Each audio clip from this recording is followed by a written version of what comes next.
One gentleman spent 12 of his 30 years in black programs at Groom Lake. When I asked him, I said, first of all, I said, do you believe in UFOs? And he looked at me with a straight face in one-on-one. He said, absolutely, positively, they do exist. I said, can you expand upon that? And he said, no, I can't. About a year later, we were talking about, again, activities at Groom Lake. And I asked him, I said, you know, can you really tell me what's happening out there? And he said, well, there's a lot of things that are going on there that I won't be able to tell you until the year 2025. We will find out in 2025. That was Jim Goodall, aviation writer who had friends in very high places. But before we get into all of that, welcome to Weird Week and Merry Christmas. It is shaping up to be a wild one. Today we're going to go deep on the drone situation, weed out the false narratives, and look at what is actually going on. Plasmoids, what even are they? The insane technology that aerospace companies and defense contractors have their hands on. Oh, and by the way, telepathy is a thing now. And of course, it wouldn't be Christmas without talking about Santa. But this is Weird Week, so instead of going down a chimney, we're going to be going down a very festive rabbit hole. This channel has grown so much in the last 7 days. In last week's episode, I asked for 150 likes, and we've already blown past 500. All the comments are so lovely and supportive, and I'm just so stoked to be doing this and building a community where we can talk about what I think is the most important topic in the world. So thank you to everyone who has liked, subscribed, or shared a video with their friends, or even just watched the video all the way through. 2025 is going to be massive. But for now, get yourself a glass of eggnog, get yourself comfortable, and we're going to look at how weird this world really is.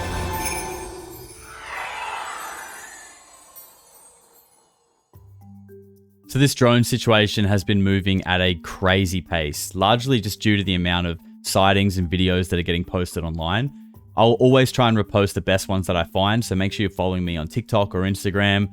My inbox is flooded, I must say that. Lots of people are sending me footage from all over the world, and I'm sorry if I haven't replied. It's just hard to get back to everybody and even just watch everyone's videos, but I'm doing what I can. So before we get into what I think, let's take a look at what the White House has been telling us this week. As we look at the information we've got, Brett, and we've now examined some 5,000 different sightings, we've added detection capabilities, additional observers. As you and I stand here today, to date, our assessment is that this is lawful, legal, commercial, hobbyist, and even law enforcement aircraft activity. Some of it's manned, some of it's unmanned. We absolutely acknowledge that a lot of these are probably drones, but they're flying legally. And it is legal to fly drones in non-restricted airspace as long as you're registered with the FAA. And there's thousands and thousands of these kinds of flights every single day. I think there's more than 1 million drones that are registered with the FAA just in the United States alone. Now, we looked at John Kirby last week, and not only does this guy just come off like a complete clown, but a lot of people have been accusing him of lying. And I don't think this guy is lying. I think this guy just doesn't have a clue. Because think about it. We know that all of this stuff, all of this secrecy is ran on a need-to-know basis. Why would John Kirby have a need to know? His job is to be the face of the media, to face the public, the reporters, get a camera in his face to millions of people, and face scrutiny and questioning. Reading him in and telling him exactly what is actually going on and then sending him off to go and lie makes no sense. Completely detrimental. He does not have a need to know. This is just my opinion, but telling him what's actually going on is just completely detrimental to the people who really know what's going on. Because we know that they know. We looked at that last week. We looked at the cyber system. And it's just obvious that in a post 9/11 America, they know what is in their airspace. Like, let's be real. But interestingly, they have just actually banned drones over New Jersey until January the 17th. Now, a lot of people had sort of conflicting ideas about this, saying, if they're saying it's not a problem or not a threat, why would they ban them? Some people were seeing that as a contradiction. I actually interpret that as a way to just kind of squash the hysteria. Like, if they actually believe that this is what's going on and they don't know what they are, it is a good way to kind of just settle everyone down. To just say, okay, no more drones. But I think all that's actually going to do is reinforce what we already know. That most of these things are not drones. Some of them definitely are. Whose they are, I'm not sure. But I think what people are more interested in are the orbs. These orbs that seem to kind of morph, can sit up in the sky against heavy winds for hours. They seem to come from the ocean. People have seen them going into the ocean. Those are the things that we want to know about. And we're going to get into that. But first, let's just get rid of all the conspiracy theories that were coming around this week that I think are really just designed to instill fear and confusion in people. So last week we had the idea that these were coming from an Iranian mothership off the east coast of America. That didn't last long, because now we're hearing that they're Chinese drones. Now, last year, or it might have even been the year before, America shot down a Chinese spy balloon that was lingering off the coast. If they knew that China had drones swarming all over the parts of the country, they would be shot down. I think we can all just agree on that and never speak about that again, because it's silly. One of the scarier theories that popped up online this week was that what these drones actually are sniffing for gamma and signs of radiation, because Russia has snuck a nuclear bomb into New Jersey through their ships, through the port in New Jersey, and that America found out about it and they're trying to find it. And that, which is essentially saying there's a nuclear bomb somewhere in New Jersey and we don't have control of it. But luckily this week we had ex-fighter pilot Ryan Graves. He went on the Joe Rogan podcast. Now, Ryan Graves, if you don't know who he is, he testified in front of Congress under oath in 2023 alongside Commander David Fravor and David Grush. And he talked about his personal encounters with UAP when he served in the United States Air Force. And he weighed in on some of these conspiracy theories that have been floating around this week. So there has been a lot going on. I made a next post about this yesterday to try to assuage some fears. So I saw it, but I purposely didn't read it because I wanted to get it from you. Yeah. So, I've had the privilege of interacting with a lot of government organizations over the past few years as I've been digging down this rabbit hole. Law enforcement at a federal level, DOD, executive branch, legislative branch, and some of the folks that I've come in contact with, they specifically work on weapons of mass destruction. Okay, so that's their job. So if there's a loose nuke in the United States, among other agencies, they would be some of the people that would be sitting in a skiff for 24 hours a day trying to figure out where it is and to go get it, right? So you can imagine that would be their number one priority. Right. So I engage with these folks. I ask them, what's the sense here? People are kind of starting to panic a little bit, and this message is getting out there more and more broadly. And they assured me that's not the case, that there is not a loose nuke or other type of weapon of mass destruction that these objects, whatever they are pursuing right now. Otherwise, they would be working in a skiff nonstop to make that go away, that problem go away. So, that's part of why I have a high confidence level that this is not a response to a massive imminent, weapons of mass destruction threat on the eastern seaboard. So I just want to try to dispel that rumor right now. So he's squashing all the fear-mongering, which is good. We don't need that. And that's a message that I want to make clear.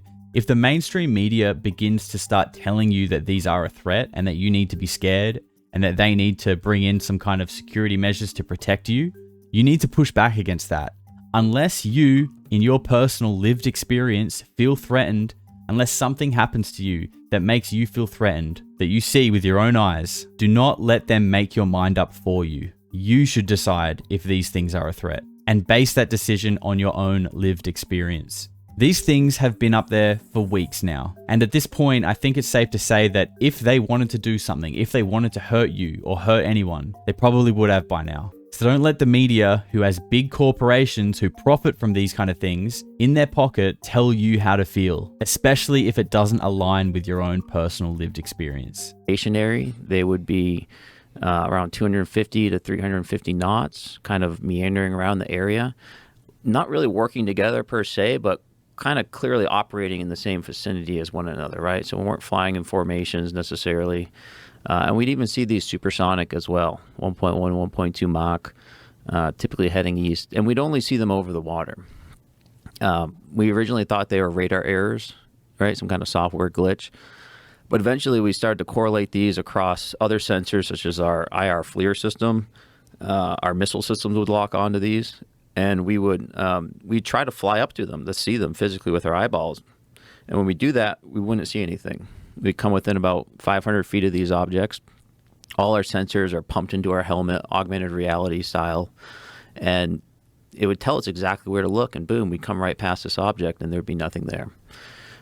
We'd circle back around and then pick it back up on our sensors. It would be slightly displaced, but That was kind of status quo for a few weeks until we had a near miss with one of these objects right at the entrance to our working areas. The pilot came back, canceled the flight, had a look of shock on his face, and described it as a dark gray or a black cube inside of a clear sphere. And once that happened, we kind of had to come together as a squadron with the safety officer in our squadron and say, hey, okay, what's going on? This has kind of been rumor and conjecture, but we almost had a near miss here, almost lost an aircraft. Let's gather as much information as we can. As it turned out, there are 4 other near misses that had occurred in the past month that pilots were too uncomfortable to even report. So if you aren't aware, Ryan Graves' personal encounters with these UAPs happened between 2014 and 2015 when he was an active pilot for the United States Air Force. Now, you might be watching this video just because you've found out about this drone situation and you're interested to see what's going on. So I just want to be clear that this has been happening for a very long time, well before 2014 even. Orbs being sighted in the sky, near misses with fighter pilots, none of this is new. What's that? Why hasn't the news been reporting on it then? Yeah, I know. That's what I've been saying for almost 2 decades now. So he's saying that these things are always over the water and that when they've been approached, they seem to look like a black cube in a transparent sphere. So there's obviously some connection with these things and the water. So there's obviously a connection to the water here, and the term USO, which is Unidentified Submerged Object, became really popular this year after Rear Admiral Tim Gallaudet, who is a top oceanographer for the Navy, he testified in front of Congress about what he knows to be true about the UFO and USO phenomenon. And he's seen and heard of things going at unbelievable speeds underwater, completely outpacing the top submarines that they have. Okay, so then the next thing the Pentagon spokeswoman said was these are not US military drones.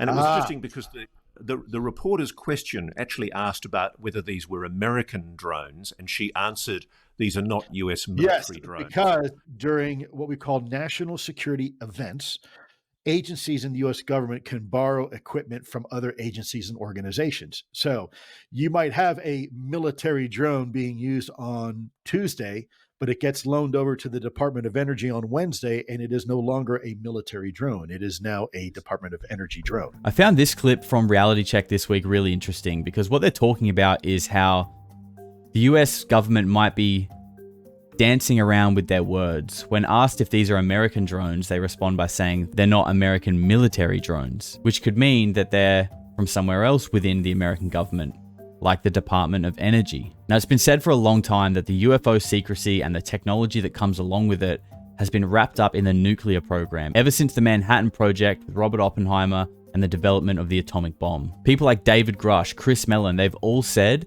that people should be looking at the Department of Energy rather than the Department of Defense. And if this stuff is true, it means that there's been a whole branch of physics that's been locked away and suppressed for a long, long time. And you might think, how could that be? How is that possible? People would just inevitably work it out for themselves one day. I think that what happens next is that the string theory juggernaut that is blocking the exit is about to die. And there are huge things happening right now. Something huge is about to happen, gentlemen. And that is that we are about, I think, to go beyond the standard model and general relativity. And if you think about Richard Nixon as putting in the speed limit of 55 miles an hour around 1974, something like that, which lasted until the mid-90s, we've had the speed limit being the speed of light, or C, since 1905 until the present. And just imagine if the successor theory to Einstein's general theory of relativity doesn't have the same restrictions. Instead of fantasizing about wormholes or time dilation or generation ships, you may find that there are new degrees of freedom. And if you want to talk to me about what I'm really excited about, what I'm really optimistic about, is I'm hopeful that we're going to recapitulate within physics something that happened in technology. What about possible free energy? What about the idea of dark chemistry? Physics has been the provider of our economy. The World Wide Web comes from it, the semiconductor, all of molecular biology was founded by physicists. And physics at its highest level has been dead since 1973. The thing that governs it is called the Lagrangian. The Lagrangian of our world has not moved in 51 years.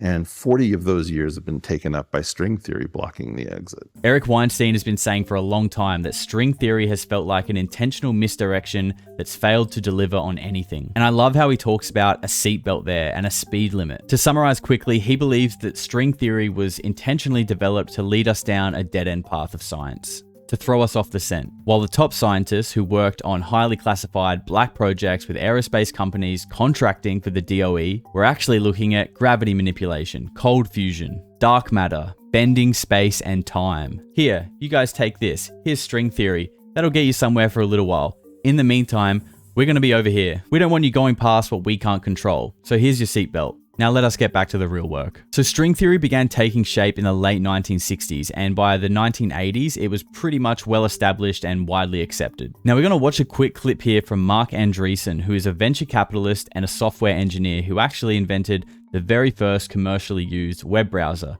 Now, if you're over 30, you might remember Netscape Navigator. Well, this is the guy who made it. And this is what he said recently on a podcast when he was asked about how the government would handle the potential dangers of AI now that the source code and the idea behind it is already publicly available. It's out there already. One of the things we argued in our meeting with the White House on AI policy was, look, there are going to be issues that come from AI, but they should be regulated. The regulation should happen at the application level, not at the technology level. Yeah. And the reason for that is basically because, like, to regulate math, right, at the level of the algorithms, like to regulate linear. And he argued with me when I said that. Well, yes. So Ben basically said, look, it doesn't make sense because to regulate AI at the technology level, you're regulating math, and of course we're not going to do that. Like, that doesn't make any sense. And you'll recall that what they said was, no, actually, we can classify math. We can classify math, and literally, this is verbatim.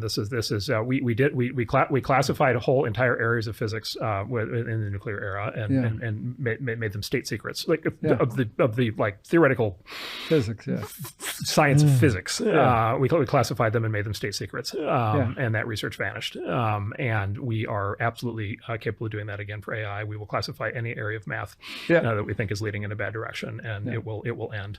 That areas of physics were taken and classified during the Cold War, conveniently the same time that string theory was developed. Weird, huh? Now, Eric Weinstein has been vocal about the failure of string theory for a long time now, and you can guess what kind of reception he's gotten from that. The good old character assassination 101. The guy's a lunatic, he's got an agenda, he's against science, blah, blah, blah, blah, blah. Every idea that has changed the way that we see reality has always been seen as heretical first. People are just subconsciously programmed to shut down anybody challenging the accepted narrative of any discipline, which is crazy because it's only the people who are willing to think outside the box and question the way things are that actually elevate us as a society and take us to new heights. If nobody questioned anything, my God, the world would be different. Copernicus, the man who suggested that maybe the Earth isn't the center of the universe. This was seen as completely heretical by the Catholic Church. His work and his books were suppressed and banned. In fact, it wasn't even until after he died that Galileo picked up his work and continued with it that the heliocentric model of the universe became accepted, and people realized that,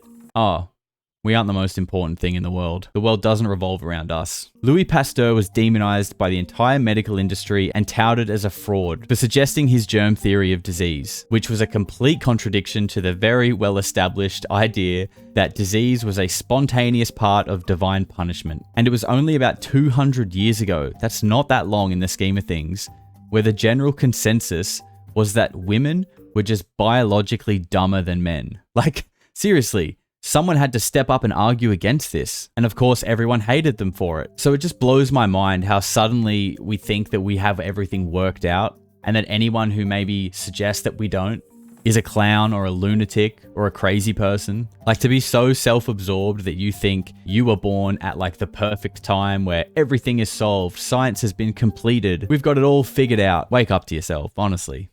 You think with half the world in poverty and we're throwing nuclear weapons at each other that we've got it all worked out? Everything's all good? We shouldn't change anything? We shouldn't question anything? Get out of here.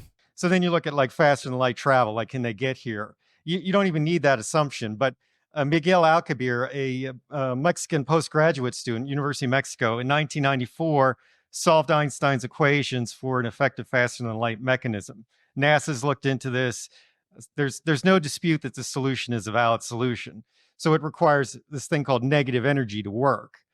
Well, negative energy is a component of quantum mechanics. The Casimir effect, which was known in the 60s and demonstrated in the 90s, is evidence for the existence of negative energy. The expansion of the universe, which we've recently determined is accelerating, is due to something called dark energy. Dark energy is negative energy. So we've got an effective solution for Einstein's equations that requires negative energy, and we know negative energy exists. This isn't an engineering solution, but it is a theoretical solution. So it's very much disingenuous to suggest that life is uncommon and faster than light travel is possible. Both of those are false. If faster than light travel is possible, as Colonel Carl Nell suggests, that means that there is the potential for that technology to deliver a nuclear payload, a nuclear bomb. And something like that is impossible to defend against. And I think that is the real secret. It's not that aliens exist, it's the technology and developments that come along with that. I think the real national security threat here is not of some foreign invaders, it's us and the technology getting into the wrong hands. It's essentially based in paranoia. Like, if we let this tech get out, who's going to get it? What are they going to use it for? Are they going to use it against us? We can't defend against it. I think that is literally the root of this secrecy. There's another implication that lies behind this that worries me. Could this be a rogue element of the state? That would be very problematic. That is, so I shudder at the thought of that, because you're now on very dangerous territory regarding organizations taking unilateral and autonomous control of things in our government, which, from my perspective, that equates to a coup d'etat, right? So that this would be if this happened, if this is actually what's happening, and there is elements of the rogue state doing this, then, my friend, we've got bigger problems on our hands than drones. I admit, just to allay people's concerns, at the moment, it's only a possible scenario. But I mean, I'm wrestling with trying to find an explanation that doesn't include either a rogue US government actor from somewhere within the government that's doing the wrong thing without the knowledge of the White House, without the knowledge of the Joint Chiefs. Because I thought what was very important on the weekend was the Joint Chiefs, like the bosses in the Pentagon, came out and said categorically, this is not us. This is not defense, period. That was a very definitive statement. So somebody we know, though, is operating, or maybe something is operating what now appears to be... Look, it's real. It's shutting down airports. Ross, we're beyond that with that part of the discussion, right? Where people saying, well, are these things really happening? It's happening. It is a bona fide fact that the evidence is overwhelming. It is real, whatever these are. It's absolutely real.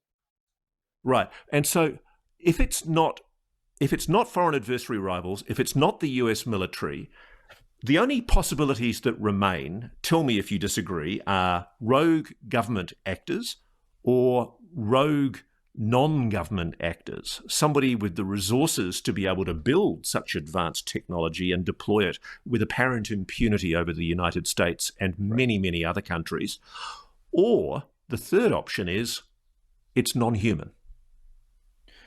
I mean, you said it yourself. So with the White House backing themselves into a corner, airspace is being shut down, I'm almost certain this won't change anything. And it really only leaves them two options to come back with. Is this genuinely a higher intelligence making themselves known to us? And I don't want to use the word ET, because if this is the case, I don't actually think they are extraterrestrial. I think they're from here. They're from this planet. And I think they've been here for a long time. And we looked at that last week, the history of UFOs and the parallels that they draw through divine encounters depicted through religion since the 1300s. Or it's a rogue state actor, someone who has technology, who is operating beyond any oversight, answering to nobody but themselves. Doesn't that sound familiar? And it was interesting how Lou responded to this question, because whilst we obviously don't know if this is a state actor or a rogue defense contractor, he, along with others, testified under oath that there are rogue state actors and defense contractors that are operating beyond the oversight of Congress or the US government. Like, that is not new information. That's what we've been told for years now, that the military-industrial complex, defense contractors, are used as a way for the government to develop and work on technology outside of the government. Because once it's in a private company, the government doesn't really have any laws or means to kind of pry in and look at what's going on there because it's a private company, and that's how they do this. So we know that. That's not new. So that is happening, and it has been happening for a long time. Probably since they invented string theory and locked away the real physics. During that hearing, when he was testifying under oath, I feel like he accidentally kind of fumbled and ratted out a name because he went bright red afterwards and just started tripping all over his words. And a name that is not new, we've talked about it on this show, a name that we know holds a lot of these secrets. What's Lockheed's expertise? Aerospace, ma'am. In the UAP space, that's all that... they wouldn't do submerged. No, I didn't say that, ma'am. Okay. Lockheed Martin and others do quite a bit of work both in our atmosphere, in space, and even underwater. There are certain efforts to. It's a tough question you're asking. You put me on the spot here. I'm looking for the answer. Yes, ma'am. No, they are involved in a lot. I would rather let Lockheed Martin explain the different domains that they are involved with. Probably am not authorized to discuss that, but they are involved in a lot of different areas and domains. Guys, this insane image of a UFO was captured online this week, and it's probably the best close-up of one of these triangular craft that we've ever seen. No, bro, I'm just kidding. This is Lockheed Martin. Did you realize that? This is Lockheed Martin. And it's not new either. This plane is not new.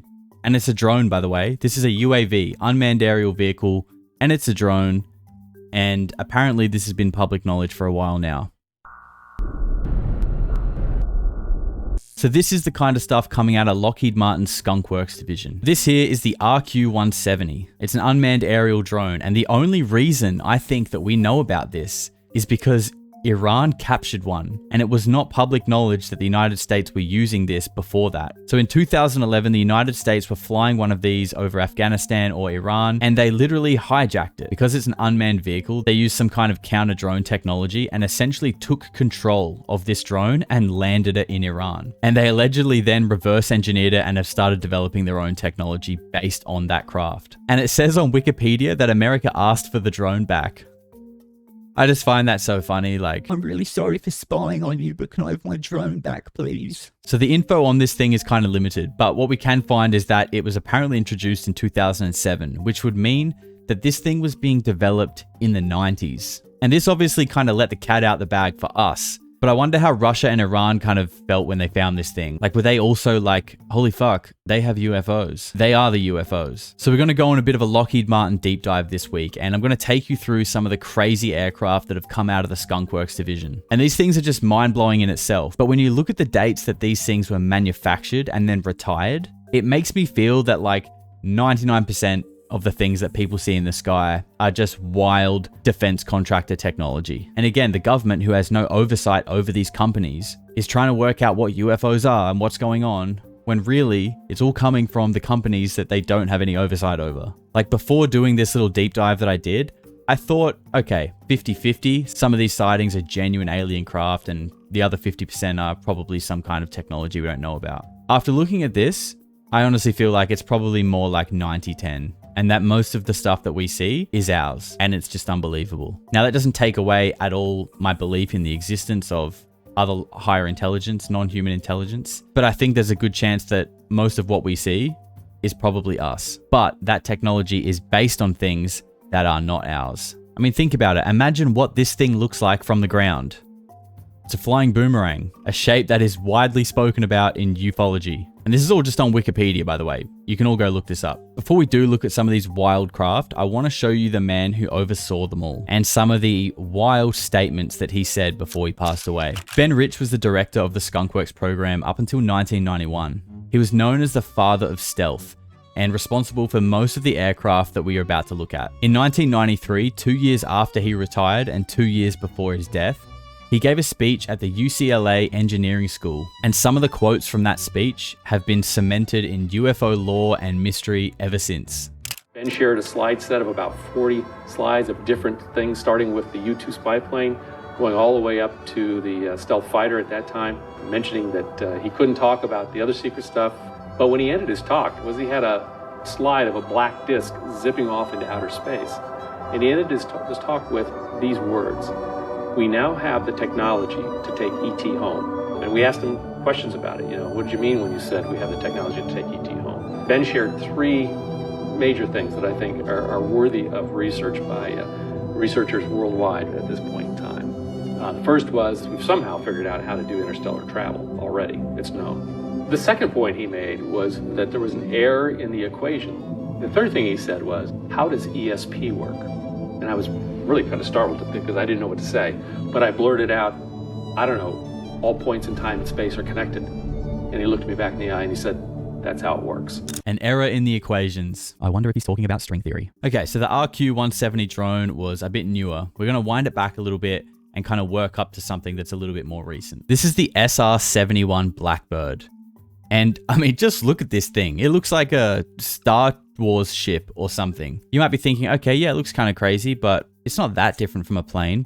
This was introduced in 1966. Think about what the technology was like in 1966. That means that it was being invented in the 50s, at least the start of it was. Moving forward a little bit now, we've got the F-117 Nighthawk. Now, you might have seen this plane before, but I think it's still worth mentioning that this thing was introduced in 1983. That means it's being developed in the 70s.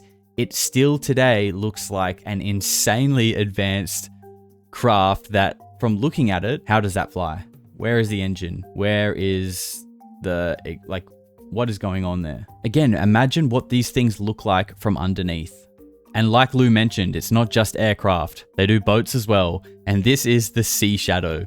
This is a stealth boat that was introduced in the late 80s, and there's not too much information about this one, but I just thought I would include it because Lou specifically mentioned that they also play around with the water. There's not too much information on what it could do other than the fact that it had stealth capabilities. Super interesting and crazy looking design nonetheless. Now let's get back to drones, because that is obviously the hot topic at the moment. And what kind of drones were Lockheed Martin developing back then? This is the D-21 drone. This is an unmanned aerial vehicle that was actually launched from the SR-71 Blackbird in midair. First used in 1964 and retired in 1971. The retire dates just get me because if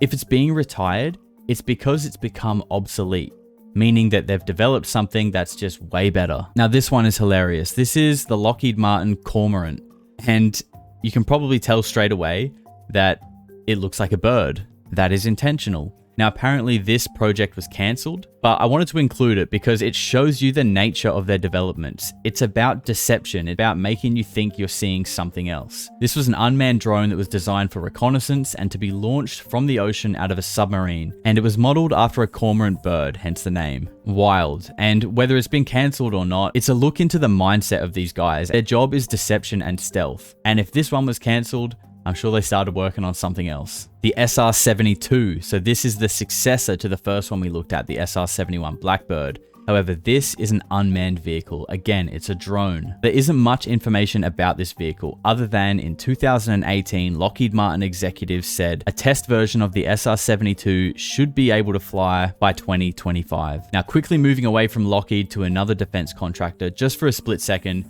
I wanted to look at the B-2 bomber. Now this was developed by Northrop Grumman, a different defense contractor. I think this plane is a lot more widely known about, but I just wanted to include it to rehash how these things could be interpreted by someone who is seeing it from the ground unexpectedly, how these things would look from the ground. And also the fact that it was introduced in 1997. They had this technology and they're building this stuff late 80s, early 90s. What would they be building and working on in 2025? Can we do things like embed the carbon nanotubes to make conductive structure so that information doesn't flow through a wire next to a structure, but literally flows through the structure? We'll be able to grow or make a structure that, say, is the skin of an aircraft, that inside of that is also contained the sensors or the energy storage or many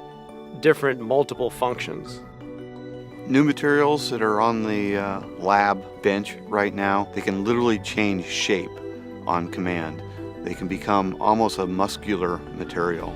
We could have an airplane that optimizes its shape for the different flight conditions it's in. There's definitely a lot of amazing technology that's going on with the Lockheed Samurai, based on a small maple seed-like looking device. The fact that we can package enough energy for something like that to fly and still carry a sensor, a camera, enough control capability for it to fly is amazing to me. As we go forward, we're going to find new ways of using these unmanned vehicles. They'll probably be autonomous, so they'll be like UAVs, but carry cargo around where there are currently no infrastructure in place. We may have small swarms of small vehicles interacting with a larger vehicle that basically combines the information from that swarm. So maybe one vehicle flies a small distance and another vehicle learns from it and knows which way to fly. Probably what makes sense is a heterogeneous swarm. One where not every element of the swarm is the same. Some elements of the swarm carrying sensors, some carrying other types of electronics. So it's an adaptable system that can adapt to a changing environment and a changing future that is difficult for us to predict. The true value of research is not in the answer you get that you knew you were looking for, but the answer that you find that you didn't know to look for. We are in the future. Rather than using wires and cables and circuits, energy and information will flow through the skin of the craft. Man, that sounds familiar. The surface of the UAP was observed to be dynamic and roiling like the surface of the sun. The height of a telephone pole was this perfect disc. The skin on this thing was like glowing like it was alive. Oh my god! What the fuck? Dada! Dada!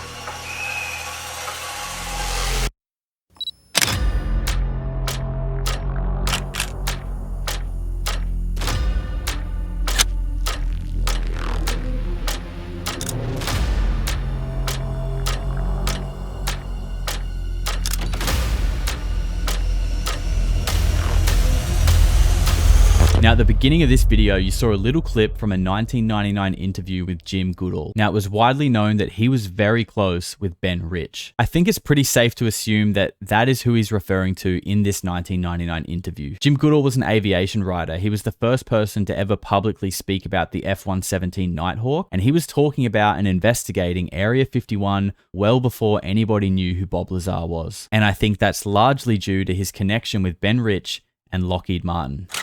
I am a published author. What's going on in Area 51 today, based on information from first-person interviews I've made over the last 6 or 7 years, there are at least 8 black programs flying out of Groom Lake, out of Area 51. That does not count the B-2 bomber because it's not a black program. It does not count the F-117, which is virtually a white program today.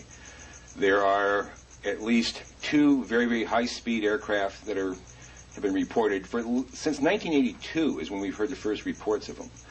One of them is a small aircraft. It goes approximately Mach 4 to Mach 6.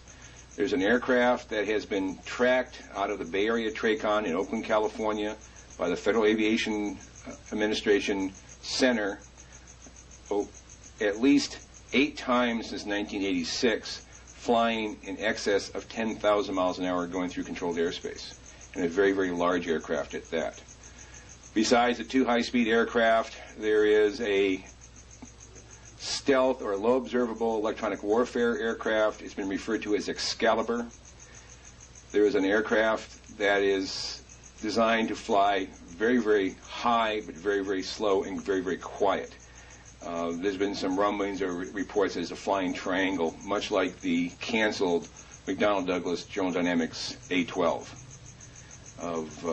that was going to be an attack aircraft. Just recently, out of Lancaster, California, taken off from Palmdale, which is Air Force Plant 42, and that's where the B-1 was built. The B-2 bomber is being built there. The F-117 is being serviced there in the U-2 operations. There has been at least 3 sightings of triangular-shaped aircraft being launched out of that area. They made no noise, and the people just happened to look up and see these things leaving the area at relatively low altitude. But again, no noise. Are there any unconventional technologies, propulsion technologies involved? Yes, I have had the opportunity over the years to interview, again, people who have worked at the test site at Groom Lake. One gentleman spent 12 of his 30 years in black programs at Groom Lake.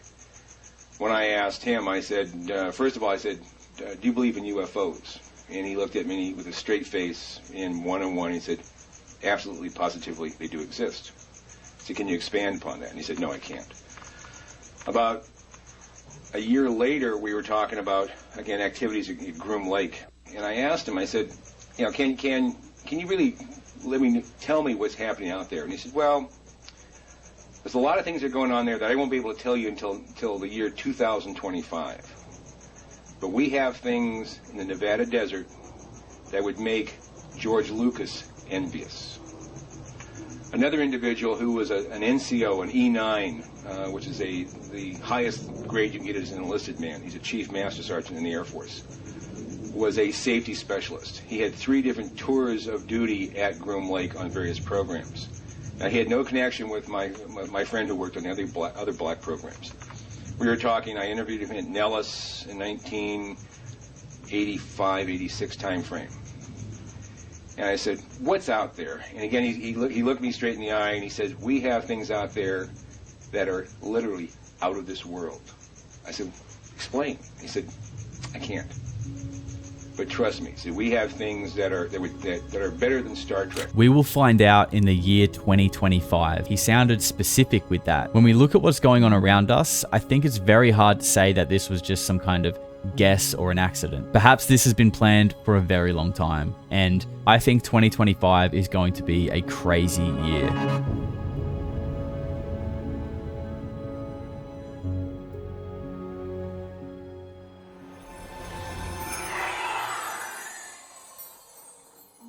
So we've looked at some potential rogue defense contractors just running off with a whole new branch of physics. Now let's look at the other option. And it's important to remember that it could be both. We might not just be seeing one group or one entity in the sky right now. And personally, I think that that is likely. But when it comes to these glowing orbs, black cubes in transparent spheres, plasmoids, this is when we branch off into the woo. You might have heard the term plasmoid being thrown around a lot lately.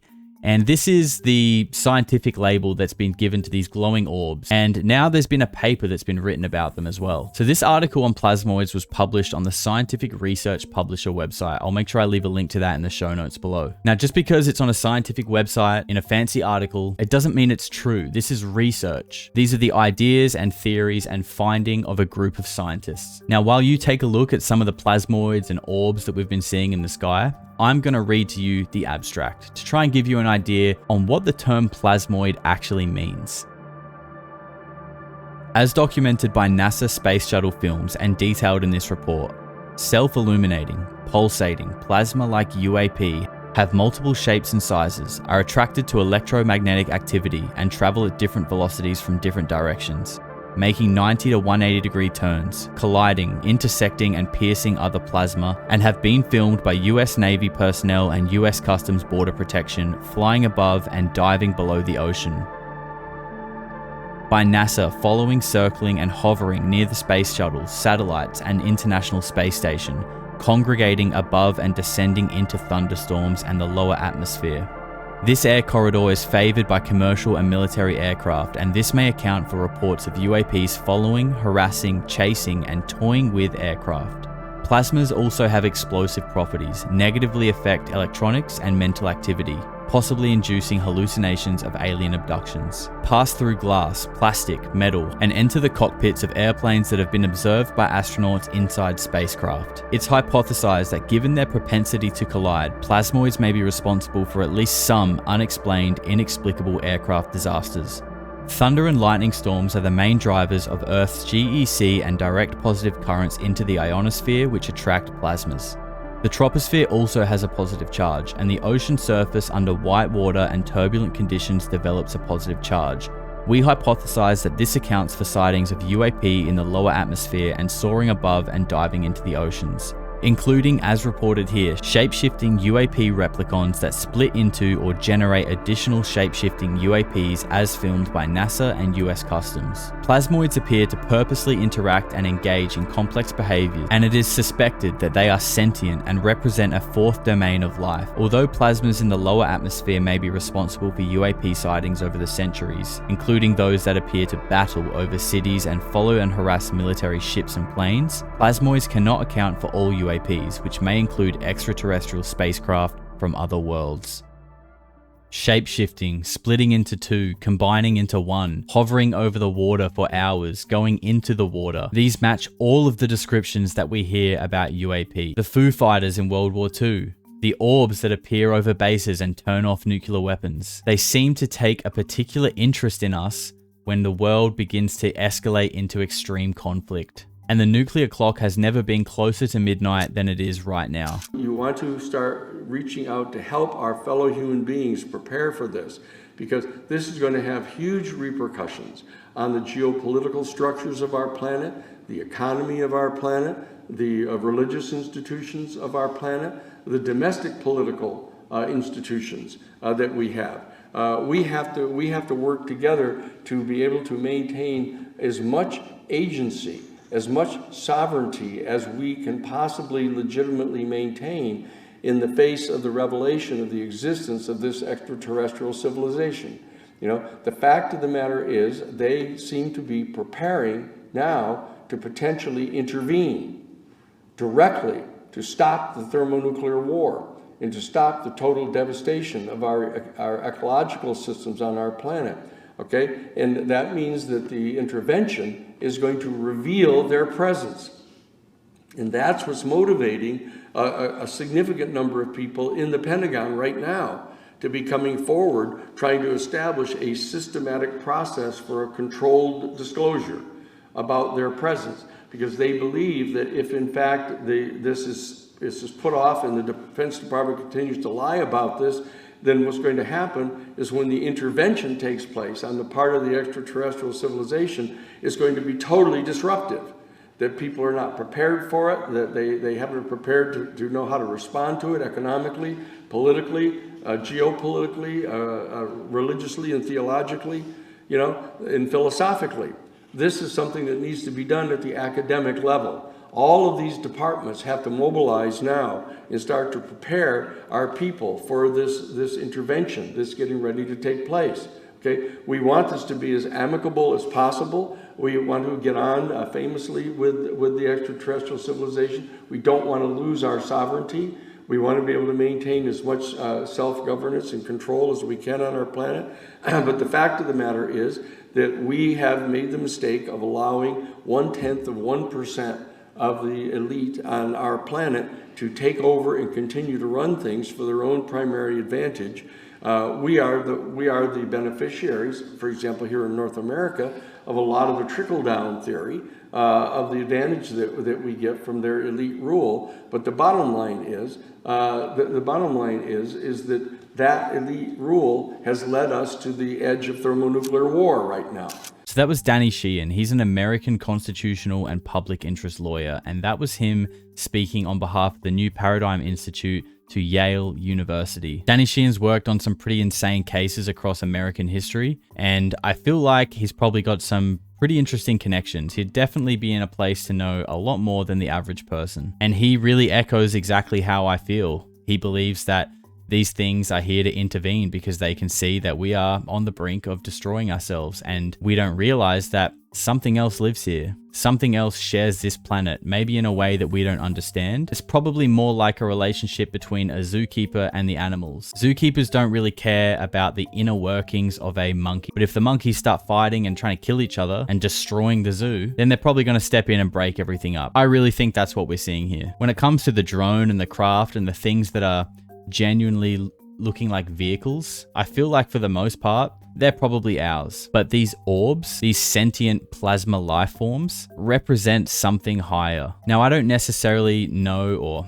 understand how these plasma orbs necessarily relate to a other life form. Are these plasmoids some kind of reconnaissance vehicle being operated from a more humanoid traditional looking life form? Is the plasmoid itself the actual non-human intelligence? That's what it looks like. It's just a form of life that we aren't really familiar with. Or, and this is something that I've thought about, and it's just a random little thought or theory, so don't take it too seriously, but I've always wondered if, when it comes to astral projection and things like that, remote viewing, when people are in these states and they're astral projecting, they're out of their body, and they're able to see things in real time, is there any physical representation of where they're viewing from? Maybe it looks like a plasmoid. Maybe a plasmoid is a remote vehicle or a remote representation of one's consciousness. Maybe a plasmoid is something similar to a soul. I don't know, I'm just spitballing here. But at the end of the day, I know a lot of this stuff can come across as really like dark and scary, especially when we're talking about,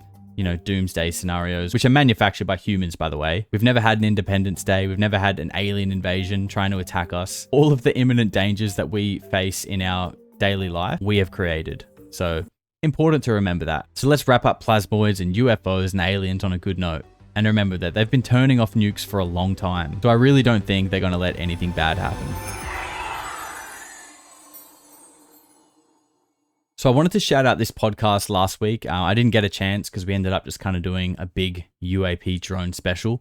But I really feel like it's important to mention because I feel like this is part of the conversation when it comes to our human evolution and impactful global change, which I think we are really on the brink of as we move into 2025. I mean, not just from all the things that you can see coming out of the political and UAP space, but I feel like you can just feel it.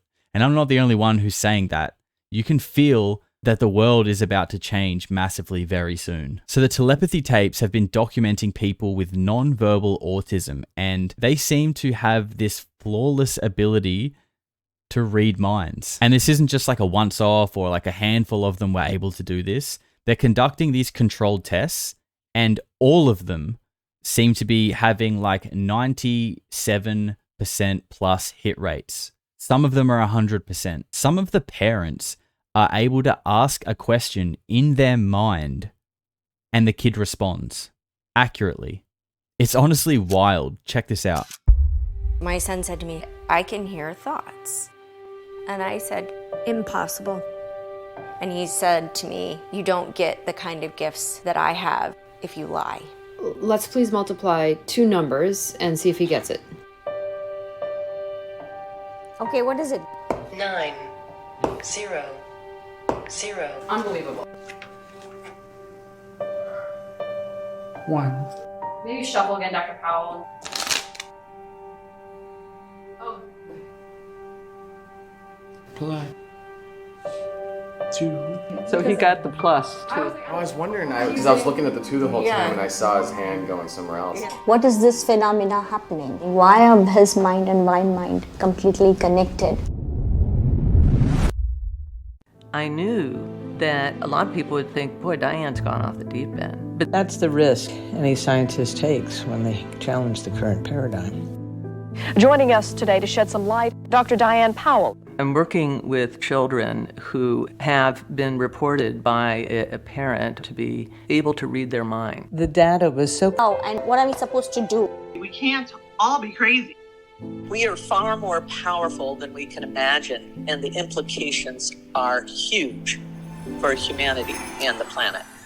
So we all now know about AI, but I don't think people understand the power and pace that it is knocking on our door, not just with deceptive video and image generation, but entire widespread marketing tactics. These things are literally generating narratives and stories out of thin air, and people are buying into it. Like the idea of a Tesla phone. You've heard that one, haven't you? Maybe shared it with a couple of friends? Yeah, it's not true. Like at all. But despite Elon Musk publicly himself explicitly saying on a podcast that he is not interested in making a phone at all, this idea will just not go away. And it then generates search interest, which then AI-made YouTube channels using AI stock footage and AI voiceovers financially capitalize on, getting hundreds of thousands of views about a fake product that has never and will never exist. They're getting paid for it. So this week's creator shout out is to Upper Echelon with his video, The Dead Internet Theory is Becoming Real. Dead Internet Theory, which is a two-part claim asserting that 1, the internet has been taken over by artificially generated content, with bot interactions vastly outnumbering any human component still active within it, and 2, this was done deliberately by state actors for nefarious purposes. That theory is becoming true, at least half true. Not that it's super important for today, but the origin of this theory is rather difficult to fully pinpoint. One of the earliest examples we know of is a post by a user named Illuminati Pirate on a website forum called Agora Roads Macintosh Cafe, with an outline of what the theory purports to be happening. But after the term was signal boosted by various YouTube videos or mainstream publications even, like The Atlantic, the term dead internet theory became a very well-known online conspiracy. Expanding on what that theory actually says, the half that I believe to be increasingly accurate, I should say, it goes a little something like this. Google and other large search engines out there have become sort of like Potemkin villages, which is an old Russian phrase referencing a village that was constructed just to impress Catherine the Great, but had no legitimate buildings. A Potemkin village was just an outward facade, built to give the illusion of depth with no actual content. And much the same way a two-dimensional piece of wood can be painted to resemble a three-dimensional construct, search engines are being dressed up as deeply immersive tools, while the true content that they serve is just a tiny fraction of what is claimed. On top of the fact that the content they serve is now majority synthetic. Just to add, the second half of this theory is where I personally draw the line. If you don't, that's fine, but I don't necessarily believe that government forces are nefariously pushing some sort of anti-human online internet agenda. I think it's more so just a problem of human greed that's responsible for all this.